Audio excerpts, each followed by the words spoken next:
एक रात का जिक्र है, दुकानदार दुकान बंद करने ही वाला था कि एक कुत्ता दुकान में घुस आया। उसके मुंह में एक थैला दबा हुआ था। उसने वो थैला दुकानदार की जानिब बढ़ाया।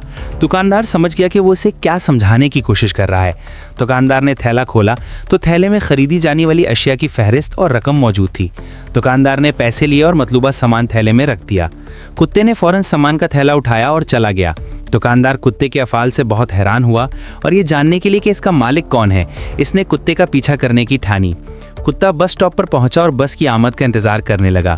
कुछ देर बाद एक बस आई और कुत्ता बस में चढ़ गया। जैसे ही कंडक्टर नज़दीक आया, वो अपनी गर्दन का पट्टा दिखाने के लिए आगे बढ़ा, जिसमें किराया और पता दोनों ही मौजूद थे।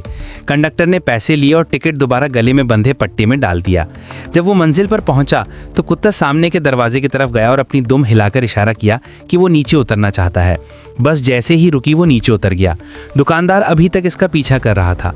कुत्ते ने टांगों से घर का दरवाज़ा खटखटाया।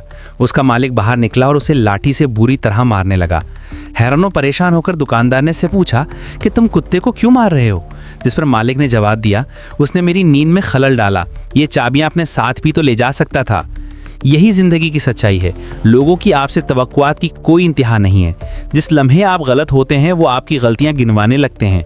माजी में किए गए तमाम अच्छे काम भूल जाते हैं। एक ज़रा सी गलती फिर बढ़कर राई से पहाड़ बन जाती है। ये इस मादी दुनिया की फितरत है।